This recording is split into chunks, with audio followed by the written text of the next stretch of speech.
ولكن الكرة المقطوعة وصلت مباشرة إلى كامارازا إلى فرنانديز، وفرنانديز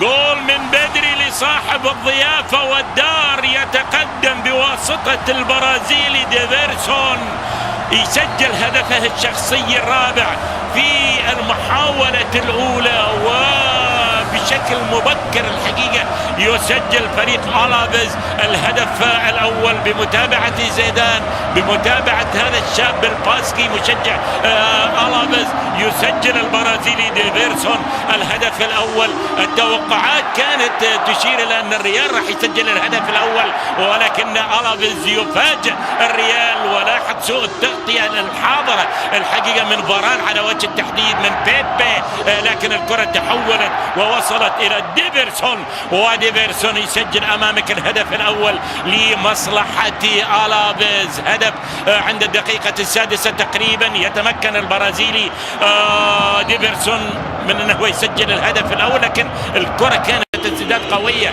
يتقدم جاريث بيل يسدد، ولكنها تسقط في الحائط وتصل إلى أين؟ تصل إلى بطاقة صفراء.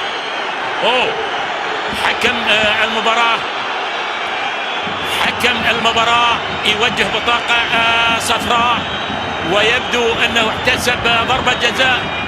هي ضربة جزاء. لاحظ معاي ضربة جزاء إذا محتسبة لمصلحة. شوف ولاحظ تسديدة جاريث بيل ولمسة اليد. نعم، لمسة يد واضحة، أعتقد تستحق البطاقة الصفراء. على العموم كريستيانو رونالدو يستعد، والريال وجماهيره العريضة في العالم الآن تتطلع لتسجيل هدف التعادل، وزيدان يتابع، وكريستيانو وباتشيكو، وكريستيانو اللي عنده هدفين يكون الهدف الثالث. نعم، الهدف الثالث له في الليغا، هدف التعادل.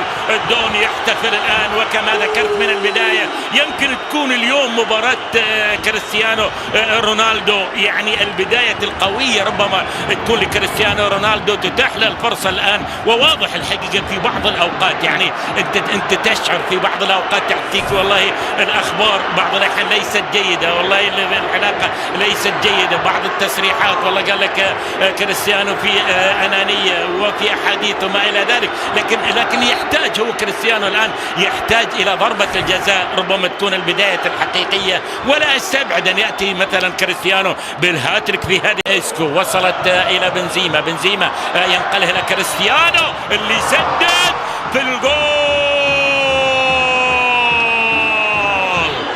كريستيانو ناوي من البداية، وكريستيانو رونالدو يظهر للمرة الثانية ويسجل الهدف الثاني لمصلحة ريال مدريد.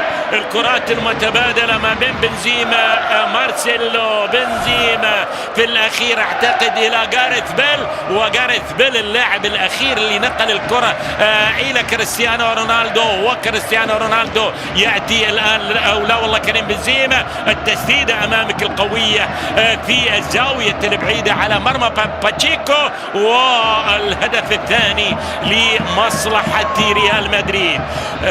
الريال بواسطة كريستيانو يسجل الهدف الثاني، بذلك يعني كريستيانو رونالدو يكون عنده 4 أهداف، والآن كريستيانو رونالدو بهذا الهدف ممكن أن يأتي بالهاتريك، وأن أتى بالهدف الثالث راح يكون الهاتريك رقم 31 في الليغا في مسيرته طويل. لاحظ الكرة من وين؟ من مارسيلو وحده، ومن موراتا أروع، وموراتا يسجل الهدف الثالث لمصلحة الريال. الباص الطويل الجميل اللي الكرة تسقط أمام موراتا، خروج باتشيكو من مرماه، وموراتا يسجل الهدف المطلوب لمصلحة ريال مدريد. وفي الشوط الأول ويسجل الآن الهدف الثالث له شخصيا، الرابع للريال. متبادلة ما بين كريستيانو ما بين مارسيلو يتألق اليوم، ومارسيلو صنع الهدف الثالث، ومارسيلو صنع